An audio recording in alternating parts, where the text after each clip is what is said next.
Barong sliramu tatene iki anane tansah renung rasa tresno kang kaendam sarwa mikir ati rai sajen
atur kiara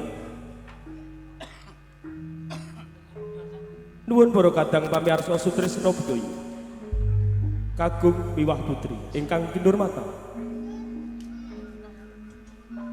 ngaturi sugeng siang saha sugeng pepanggihan kalian keluarga ageng Sandiwara Ketoprak Wahyu Manggala ingkang dipun pimpin panjenenganipun Bapak Mogol kanthi alamat Desa Tanjung Sari, Kecamatan Jakenan, Kabupaten Pati, Bumi Minatani. Keparenga ing siang menika, keluarga ageng Sandiwara Ketoprak Wahyu Manggala badhe nedahaken salah satunggaling cariyos pamundutan ingkang mawi ira-iraan Joto Suro Merong.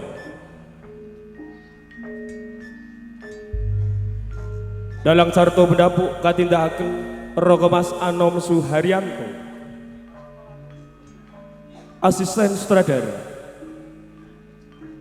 ingkang dipun tindakaken Adimas Eko Pranoto, Ewondene Pangeprak ingkang dipun tindakaken Bapak Suhardi. Saderenge pagelaran kita kawiwitan badhe kula aturaken para paraga ingkang maragani cariyos ing siang menika. Atekan sepisan wonten ing Kadipaten Blambangan Hadipati Siung Laut ing siang menika kaparagani Bapak Begek Ariwarsito Patih Jodosuro ingkang dipun paragani Ragawas Judik Prakoso Haryo Bendung ingkang dipun paragani Ragawas Bagus Suyanto Raden Cindiamong ingkang dipun paragani Adimas Eko Pranoto Raden Cindekembang ingkang dipun paragani Adimas Abi Rojali Dewi Sedamera ing samenika kaparagani Nimas Diah Maharani Ewondene prajurit ingkang dipun tindakaken seniman Bagus Wahyu Manggolo. Adegan salujipun wonten ing Praja Mataram. Panembahan Senopati. Ing siang menika kaparagani Ragawas Anom Suharyanto. Prameswari ingkang dipun paragani Mbak Ayu Sri Poncowati Patih Singorani ing siang menika kaparagani Ragawas Andi Prasetyo tumenggung alap-alap dipun paragani Adimas Bagong Sutresno Ki Juru Mertani ingkang dipun paragani Ragawas Andi Suratbit Ewondene Pangeran Jolang ingkang dipun paragani Ragawas Agus Lompong wondene prajurit ingkang dipun tindakaken seniman Bagus Wahyu Manggolo. Pak Kerto ingkang dipun paragani Adimas Beguk Wilianto Bojo ingkang dipun paragani Nimas Uut Sutriana Jogo Digdoyo ingkang dipun paragani Adimas Kipli Santoso Minten ingkang dipun paragani Nimas Tata Wulandari Ewondene Sri Rani ing siang menika dipun paragani Nimas Menik Widyawati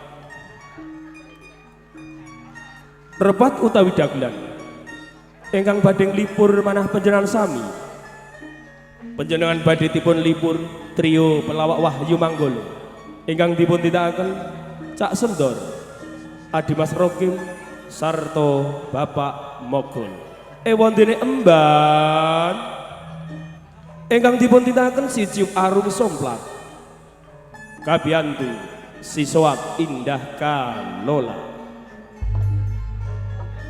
menggah mekaten para kadang pamirsa Sutresna Bedhaya para paraga ingkang maragani cariyos ing siang menika kita sagutrah saking keluarga ageng paguyuban Ketoprak Wahyu Manggolo namung ngaturaken sugeng lenggah sugeng hamirsani ngantos titi paripurnanipun pagelaran wusana sugeng hamirsani nuwun nuwun nuwun.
padha angklung kepica lagu dharma bakti sukamring nun sabangsa tunggal cipta tunggal sadya wong sanegara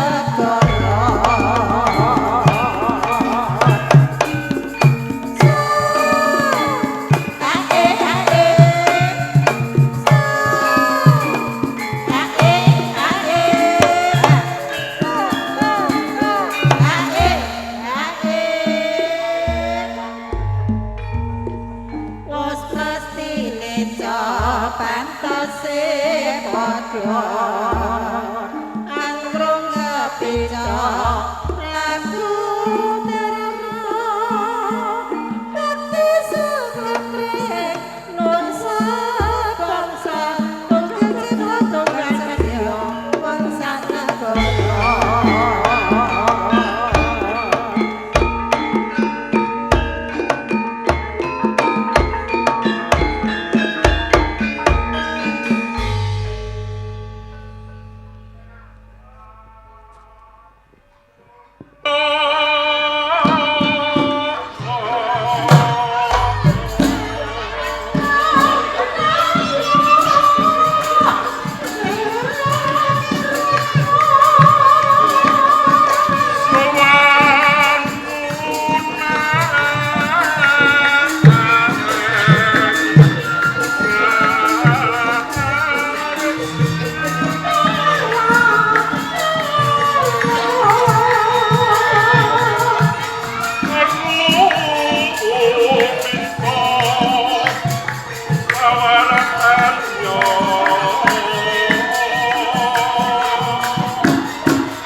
Panestune wong tuwa ditampa.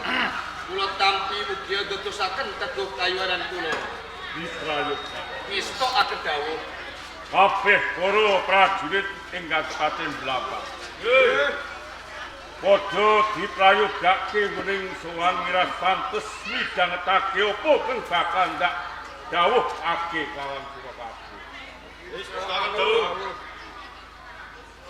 Bali marang Siropati Jata Surate Kanjeng Adipati Siung Laut, Jroning pisuwanan agung kalungguhan iki aku orang lembut pranataning negara.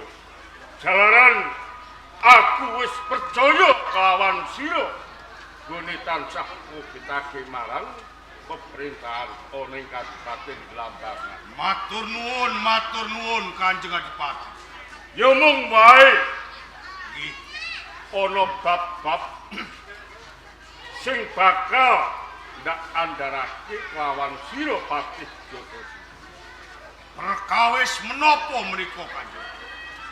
Saben-saben pisuwanan agung ana ing Raja Mataram. Nggih, Saben pendak aku bakal netepi wajib sowan ing Raja Mataram. Asok glondong pangarmanem utawa asok upeti. Mergo aku ngugemi darmaning pinangka adipati andhaan ing Mataram. nggih, Ewa semono tansah mbok candhet. Aku ora mbok parengake suwat ana ing Praja Mataram. Lah, perkara iki Patih Jatosri nggih. kang dadekake tuwuh tandha pitakon jroning penggalih. Jur apa tenane sing mbok karepake?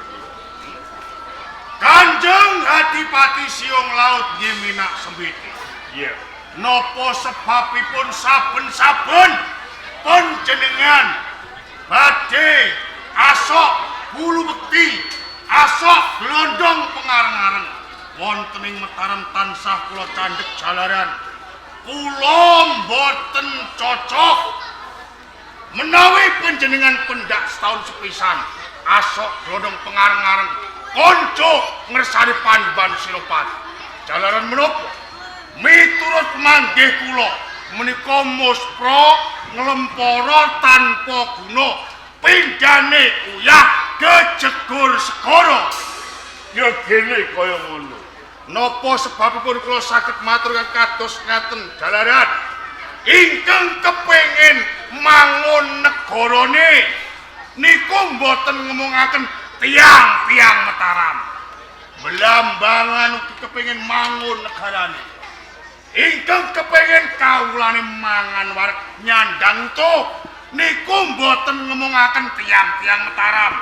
Blambangan ugi kepengin kawulane mangan wareg nyandang utuh sepisan. Kaping kalipun kok upami pendak setahun sepisan panjenengan asok glondong pengareng-areng niku kula upamekaken panjenengan menika nandur pari. Sing kangelan niku tiang-tiang saking Blambangan nanging winanci panen niku sing napa tiang-tiang Mataram. Blambangan saya melarat, Mataram saya sugih mblegedar. Kaping kalih ingkang angka 3 panjenengan kedah mengo Kanjeng Adipati. Sinten to Danang Sutawijaya Panembahan Senopati? Niku wong desa kesa-kesa mangane sego tela nak turu kemulan kloso sikile ngambah lemah mlebu telok. Merga napa? Danang Sutawijaya niku anake Ki Pemanan. Pemanan iki gaweane napa? Nyengklik arit nunggi keranjang ngutang durane pacul ngetutke buntute luku wong tanitun pandhe galung kamangka panjenengan menika turasing ngaluhur lho kok saged-sagete panjenengan niku nyembah dlamane wong desa kesa-kesa kados dene Danang Sutawijaya lho. Banjur kudune aku kudu tumindak.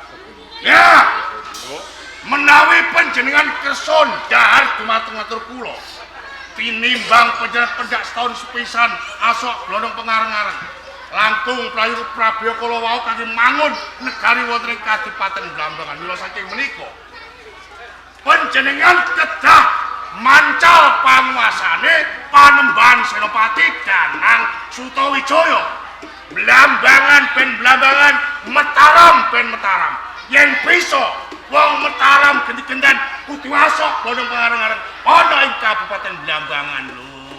Dadi kudune aku kudu ngowalake pemerintahan saka Praja Mataram. Kados ngaten Kanjeng Adipati. Aku kudu mandiring pribadi ing Blambang. Cocok. Ndak tampa atur. Menggah pengkrayu Ngestoaken kawuh. Tumenggung Haryo Gendut. Kula wonten dawuh Kanjeng Adipati minak sengketa.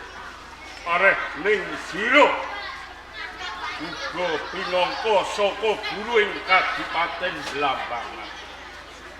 Coba aku njaluk marang aturira apa sekira uga sarujuk kang dadi pamuling Patih Jatasura kang kudune aku ngowalake saka pemerintahan ing Praja Mataram. Kula mboten sarujuk. Oh, kowe ora sarujuk. Kowe ora setuju. Dasarmu apa? Dasar kula pun matun Gusti Patih. Dasarmu maton. Yen Blambangan nguwalke pemerintahan saking Mataram niku pendane nguyahi segara. Lho, kok kowe bisa kandha kaya ngono? Nggih, Dasar apa? dasare maton pendane timun mungsuh duren. Dadi kok upama kelakon Kanjeng Adipati Siung Laut iki mbaleno ning Mataram, burung tan wurunga bakal dadi perang. Kaya ngono. Lamun dadi perang, iki tok pendake timun musuh duren. Timune tiba ngendi, durene tiba tinggung. Timune tiba Kabupaten Blambangan. Durene dumawah negara Mataram. kok upama timun dibreki duren. Ajur mungur. Upama timun ngebreki duren. Uga dadi sak walang-walang. Ngono ya. Nanging Bendung, kowe kudu eling. Kok upama campur perang Blambangan lan Mataram, ing Blambangan sing dadi senopati ora ana liya Kanjeng Adipati Siung Laut penak sembite. Mataram musuhe sapa? Kula padoske musuh. Apa? Mataram Panembahan Senopati. Panembahan Senopati Danang Sutawijaya. Nggih. Ampun Cikes. Napa panjenengan boten emot Nggih. nalika wonten lelampahan penangsang balelo? Lho sinten ingkang mejahi? Panembahan Senopati nggih Danang Sutawijaya. Nalika semonten Danang niku nembe yuswa 12 taun. 12 taun Nggih. wis bisa Mateni penangsang. Kok upama kelakon tanding karo Kanjeng Adipati Siung Laut menang ndi? Yen kula mastani Iya. Kanjeng Adipati Siung Laut Iya. menak sembete. Iya. Menika jago cengger lomba. Jago cengger lomba. Nggih, Gentot Danang Sutawijaya. jago bangkok. Jago Bangkok. Cengger lomba jago Bangkok. Tahan jebret. Iya. Durung enten sabanyuran. Iya. Jago cengger lomba klepek-klepek inging jamene. Semate melete. Ngino Dadi menang Panembahan Senopati. Pun cecok. Nanging kowe kudu eling. Ing Blambangan ana wong jiaduk blekuduk duk deng samaladeng kalungan gembreng. Sinten iki? Patih Jatasura. Musuhe sapa ning Mataram? Kula padoske musuh. Apa?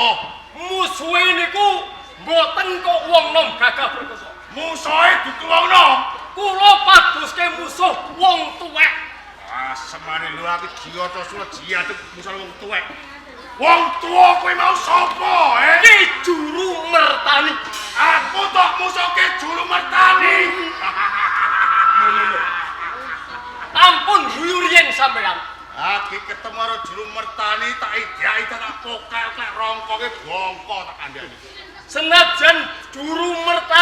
wong tuwek Iya.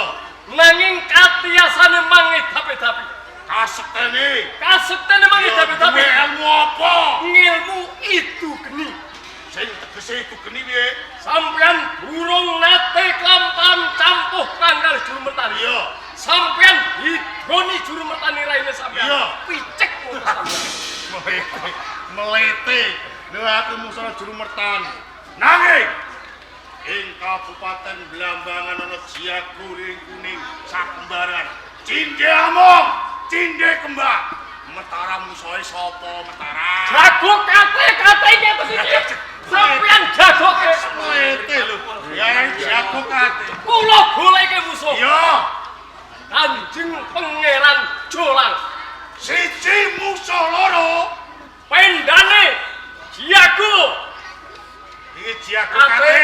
Musuh jago Bangkok Sim sing lincip jalune.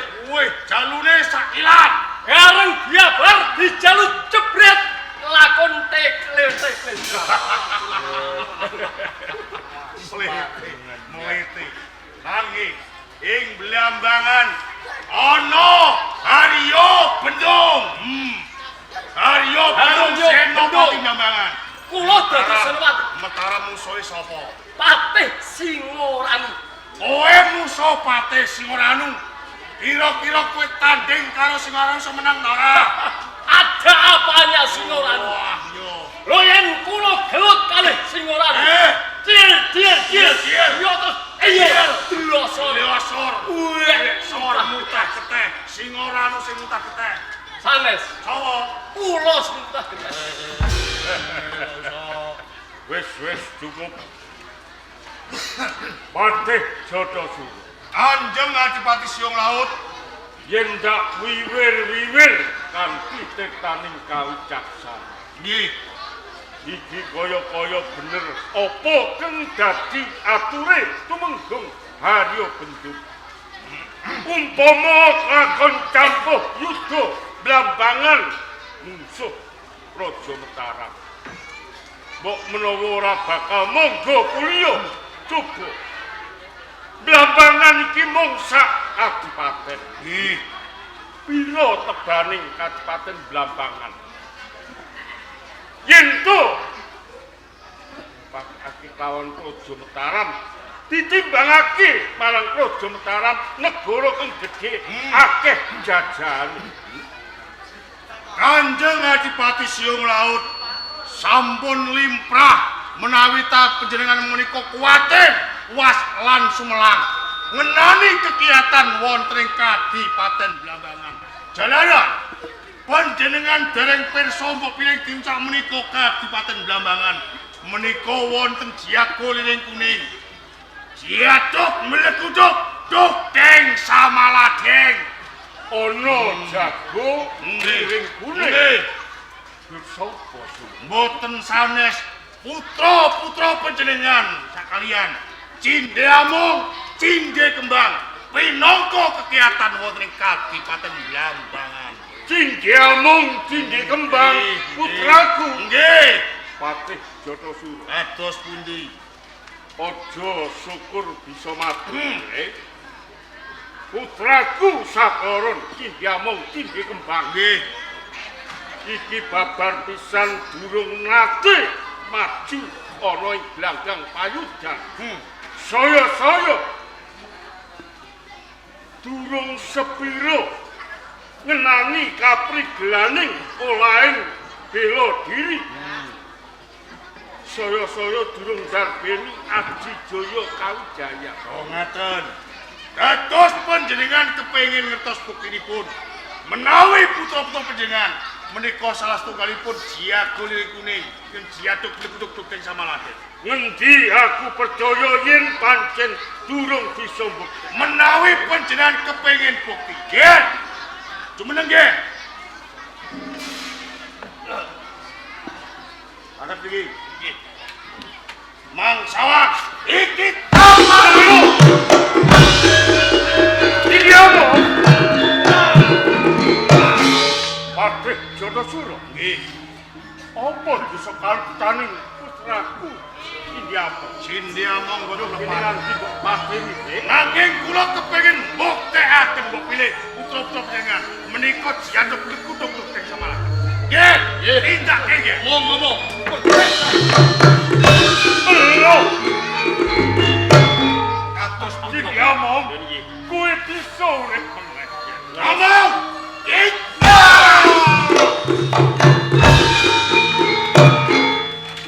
Apa sekira kadang uga bisa. Monggo panjenengan pirsani piyambak. Wonten kedadosan menapa wonten pendakianku? Ditahi.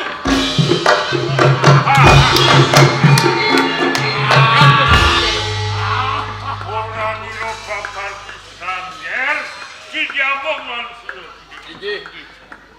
Kowe ndarpeni kasekten kenglinu. Awet sedaya kula panggulawanipun paman Junosmu. Menika leres Kenggula wendah sira sakandhing pamanmu. paman Junosmu. Dukun ing Kabupaten Blambangan Senajari. Ados pundi Kanjeng Adipati? Sampunipun panjenengan ngertos kahanan yang kados katen. Gumun ta mboten? Gumun banget. Kowe prajurit gumun ta ora? Gumun.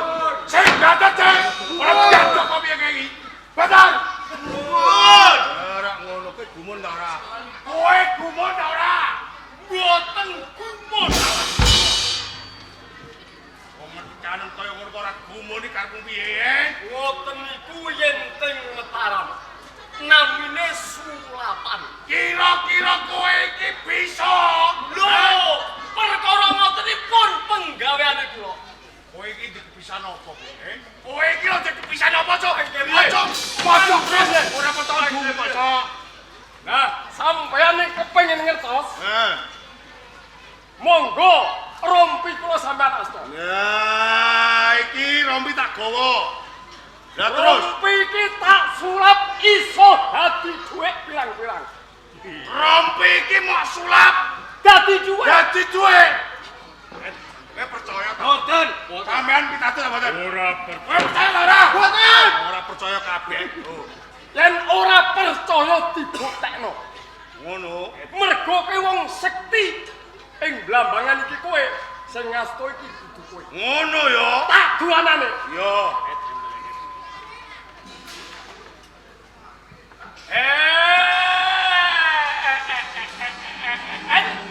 Entelehet. Lincah lintu. Joto suro cangkeme metu. Ora ngajian anyar. Entelehet. Eh. Saiki gawa ning pasar mulaan gadekno. Iki bisa dadi duit ning nek tak gawa ning pasar mulaan Gadek. terus tak gadekno ora buta. Ngajian ngono kok iso. Dadi wong ae. Lah kuwate kan gadekno rompi, ora ngajian kowe. Patih Jotosulo Kanjeng Adipati, Tumenggung Haryo Gendung. Nggih, kula Kanjeng. Lan kabeh para prajurit lan kawula ing kadhepen. Padha seksenana menawa ing kalungguhan iki Adipati Minak Sembiti. Balelo!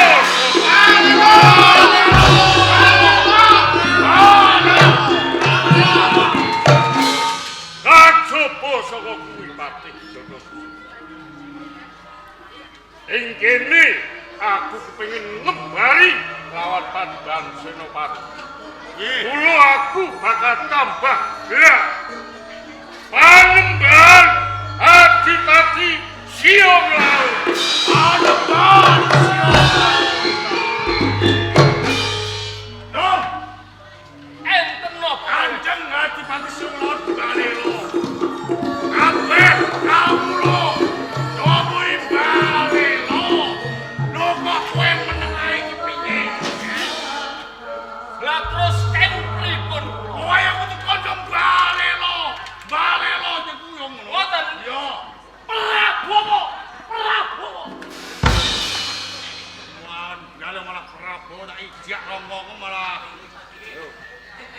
paring sowan.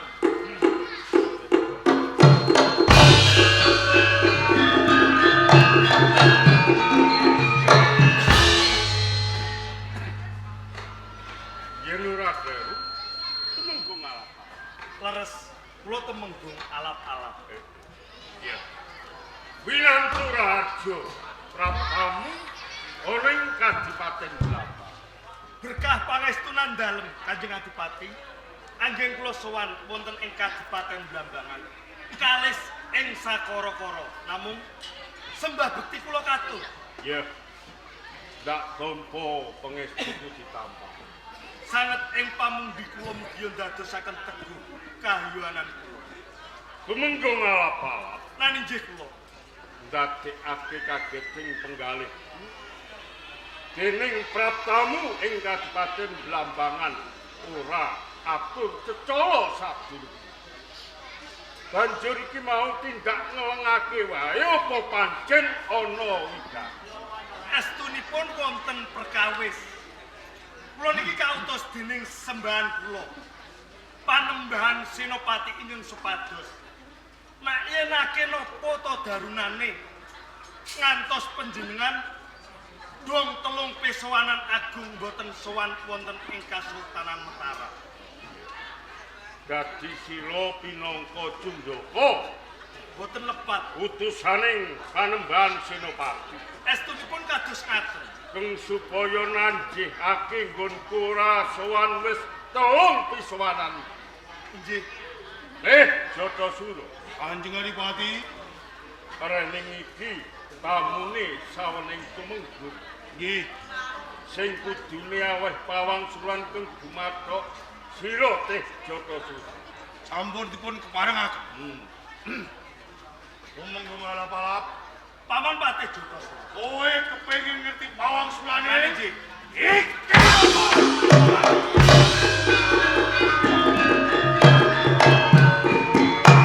Pukul dulu urusan belakang.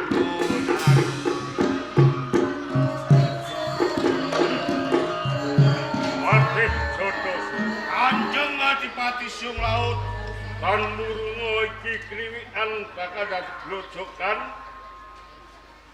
ing Blambangan lan Mataram menawa calone perang gedhe. Yen Cindiamong iki kepung cini melang.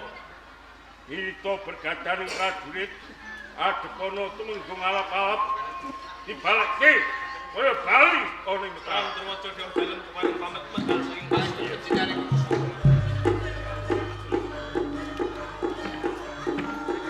Oh, prajurit. Nggih,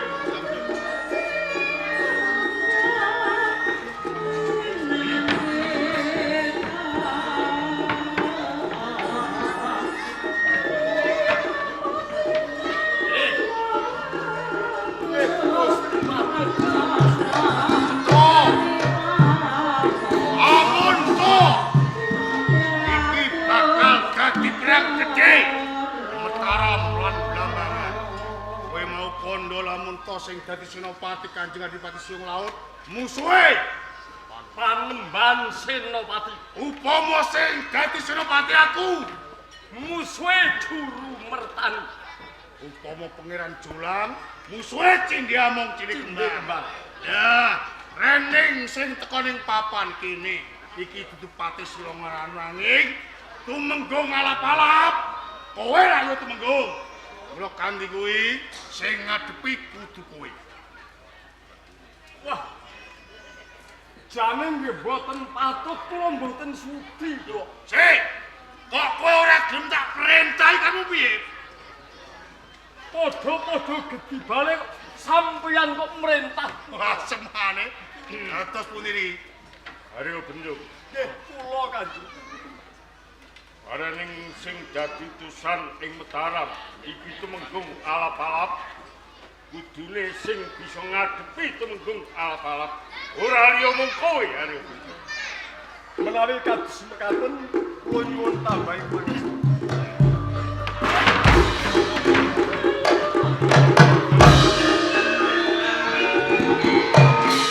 Patih Jatasura, Kanjeng Adipati, awat-awat dono putraku Cindiamong lan ngestakaken jauh.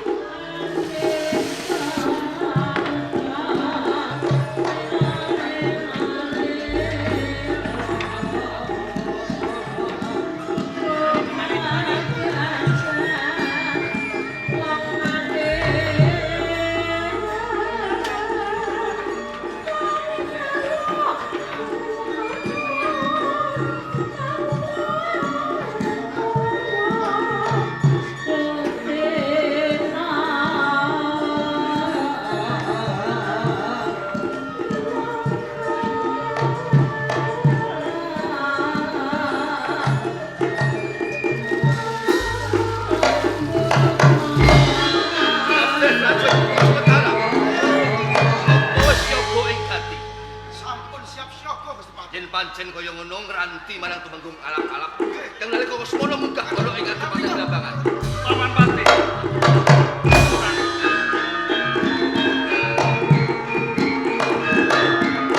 Tumenggung alap-alap. Kados pundi Paman Pati sing Kabul usanane kepiye? Apa wis kelakon adep arep karo minak sembiti Adipati Blambangan? sampun kelampahan. Kula minggah wonten ing Pendapi Agung wonten ing Kadipaten Blambangan. Sak banjure. Kula namung badhe nayanake napa to darunane ngantos piyambakipun boten sowan wonten ing Mataram. Ya. Malah kapara ingkang paring pawangsulan dumateng kula boten adipati saking Kadipaten Blambangan nanging pepatih Jothasura. Panjenengan kepengin ngertos kados pundi pawangsulanipun? Kepiye? Pawangsulanipun kula disepalani ateges. Aku iki patih mbok Pangapunten. Pangapunten ingkang kathah. Mbok praktek. Lah kula niki nggih kaget. Pripun diwau? Kula rantos pawangsulane, lah kula kok disepalani des. Jenengan pati kok didies. Ampun Gusti Pati. Niki Pati cowok. Iya, pripun niku? Sampeyan aja no. Atau kok dikatakan Ampun kados. aja bareng kok puri. Paman. Sedaya kala wau sampun dipun sengaja. Mbok bilih adipati saking Kadipaten Blambangan sampun mengkang pranatan wonten ing Mataram. Cetanipun badhe mbalela wonten ing Kasultanan Mataram. Apa ora mbok elekake? Boten kirang-kirang anggen kula ngemutaken. Ya. Tanuru mo, bakal temu kowe papan kene. Kadang oke.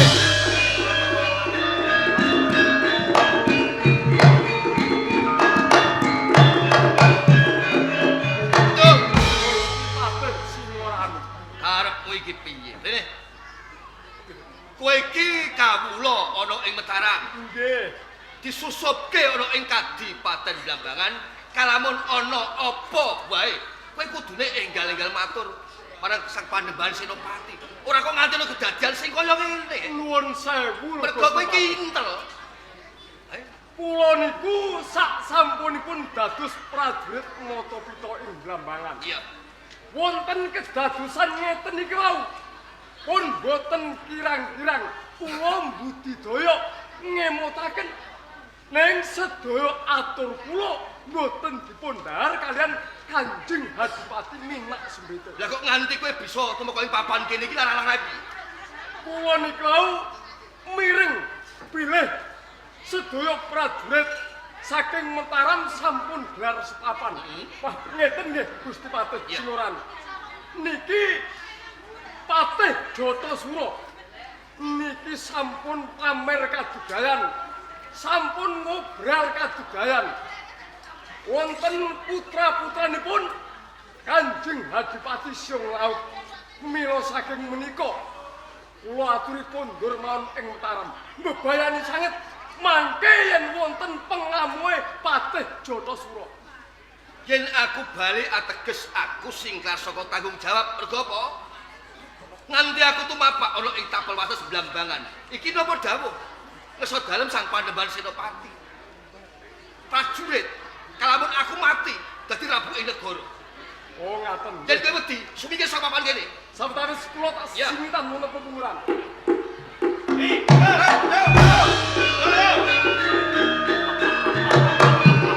Alam-alam lan kowe singuran Sindriambang wis sini gelar kebar. sepapan ulung tepis ing Kadipaten Blambangan. Mumpung durung kebacut.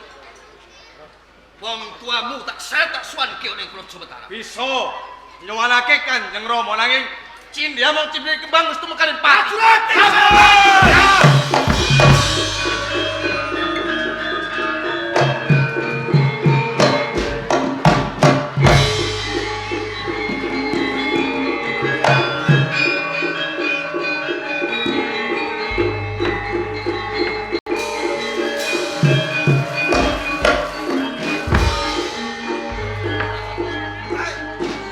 Ya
usah dipuju. Sing baku rentame prajurit-prajurit kabeh supaya pager geger karo suntes ana tepis sire Kadipaten Blambangan. Prajurit, Cepat. Wes bagus.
Mergo keh para pinesepuh lan sentana ing Mataram padha marak sawetara penake.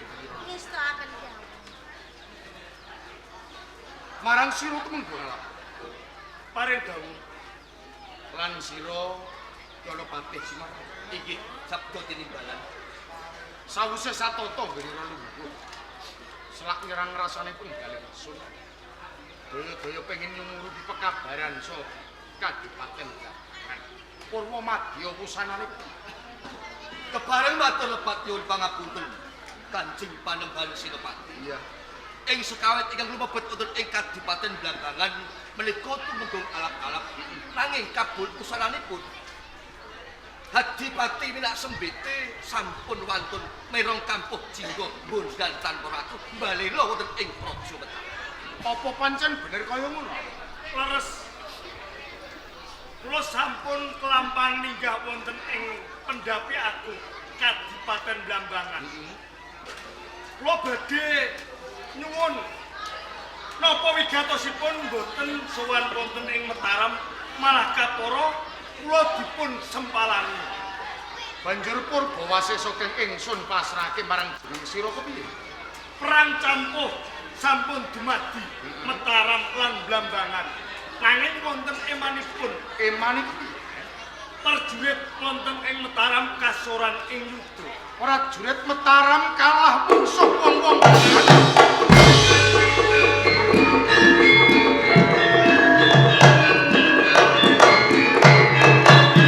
Mila kanthi saran jebul mboten nginten babar pisan. Kang madheg Senopati menika cindhe mangsa cindhe kembang. Cindhe among cindhe kembang putra ing Blambangan. Iki Kaya madonake Panembahan Senopati mula kanthi kuwi. Sawetara titip negara Mataram ingsun pribadi ki bakal jumangkah dumateng.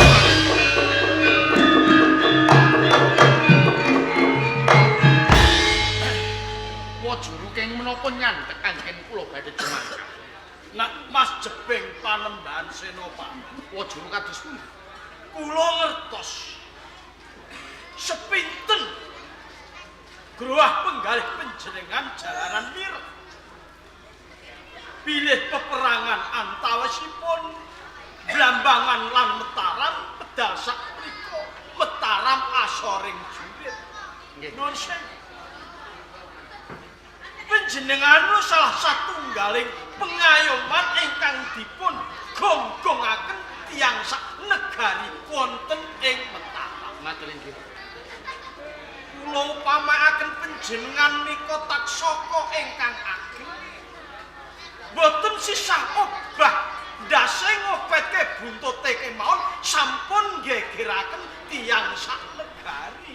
Lan kula ngertos panjenengan majeng wonten ing Karanggana ngadepi tiyang-tiyang ing Blambangan.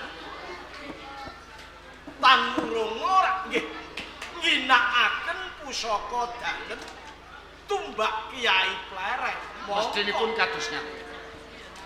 Wonten ing Blambangan niku rak nggih wonten pusaka ingkang ampuh ingkang nami Golok Blambangan.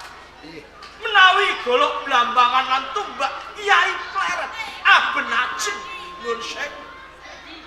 Menika badhe nimbulaken prakara ingkang ageng pisan larang pangan ingkang angka kalih badhe tuwuh kebeglok ingkang ageng Mas. Lajeng menawi wonten kedadosan kados ngaten, menapa cekap kula mendel kemawon Puji? Menika wonten margi ing mangkenipun saged ngendarat dipati minak sembete saking Blambangan. Lajeng sinten manut pamawasipun Wajumertani ing kamangka Senopating Mataram kemawon boten saged ngendarat Adipati Minak Sembete. Boten wonten sanes anak putu Pangeran Jolang. Anak kula Pangeran Jolang. Nggih. Dika menika malah ngajak gegojekan. Menika perkawis ageng lho Wajuru. Nggih kula ngertos. Anak kula Pangeran Jolang sepisan piyambakipun taksih timur angka kalih putra namung setunggal kula gegadang ing benjang sageta nggantosi palenggan kula wonten ing Mataram. Kula ngertos panjenengan ngeman dumateng ingkang putra. Nanging tiyang sepuh matur ingkang kados ngaten sampun dipun tintingi, sampun dipun penggalih kanthi bathi lan ruginipun. Menapa Wajuru pitados bilih anak kula Pangeran Jolang saged wiyatani perkawis menika? Bontoh pitados kalian kula tanggel jawab. Menawi Pangeran Jolang mangkenipun alitipun beset kulite, kok ngantos agengipun ceklek balunge, kula sing tanggung jawab. Kejawi menawi kados ngaten nanging menawi mangke anak kula Pangeran Jolang kula sowanaken wonten ing pendhapi kula mboten kuwawi paring dawuh monggo kersa Wajuru ingkang paring dawuh. Kados ngaten sendika dawuh. Prajurit timbali Pangeran Jolang.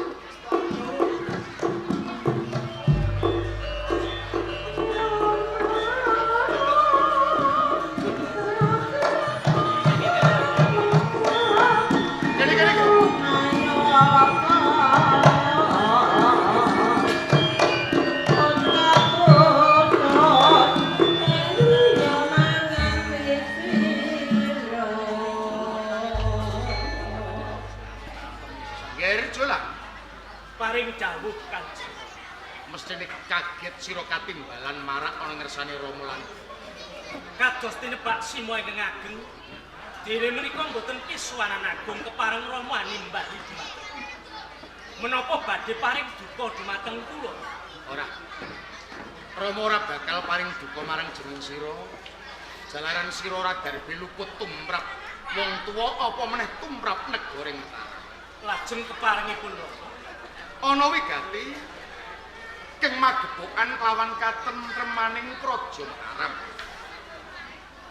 Mula kanthi kuwi, merga iki saka egoh lan pamrayogane eyangmu Jurumertani supaya eyangmu Jurumertani keng paring dawuh. Oh mekaten Rama ijin.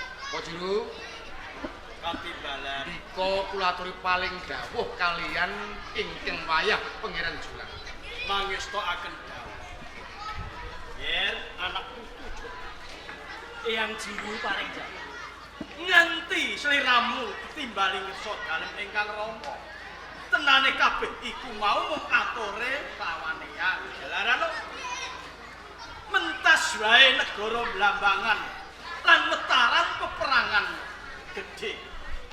Nganti Mataram asoring julid. Lah ingkang Rama bakal ngangkat saka dewaning Petrabon. Eyang sing ngandhek kapara sliramu sing tak jokke peperangan ngadepi wong-wong ing Blambangan. Kula menika ya menapa sampun kapenggali sak pawaan kula magut yuda wonten tengahipun palagan mongko gula-guling yuda Senopati Punggawa Praja kemawon kawon menapa malih kula. Nek ngono sliramu ora percaya marang diri pribadimu. Eyang wis pola-wali kandha kelawan sliramu to, Nger. Jeneng peperangan kuwi aja nganti nggunakake akal. Yen wis nggunakake akal kuwi ora bisa menang, ya kudu nggunakake akal to, Nger. Nanging yang juru mertani wantun wonten sakwingking kula. Ya gene ora.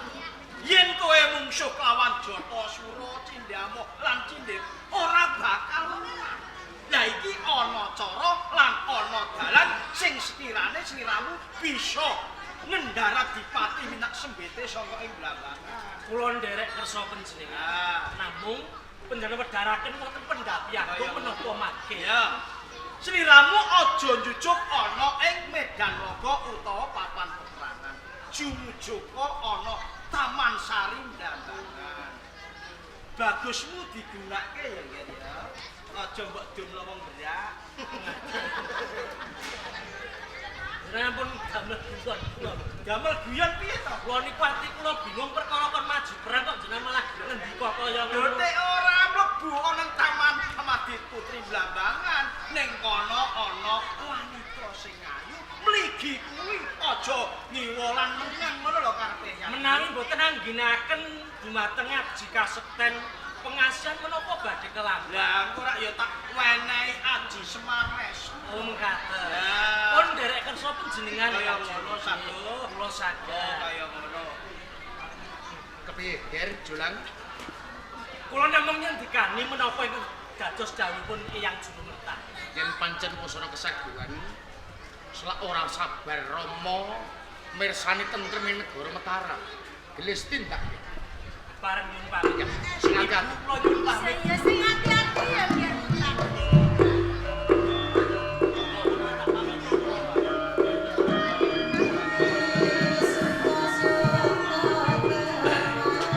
Mas, Ojo kados kula kok boten negakaken tuntun menawi wonten paripun. Kula tak jampani lampahipun kula. oh kados kanten langkung prayoga. Parang. Monggo nderekaken. Iki ana santos. Kakang Pateswarana, Dawuh dalem lan sira temu ngalap-alap lan iki kula. sawetara pisanan kabupaten.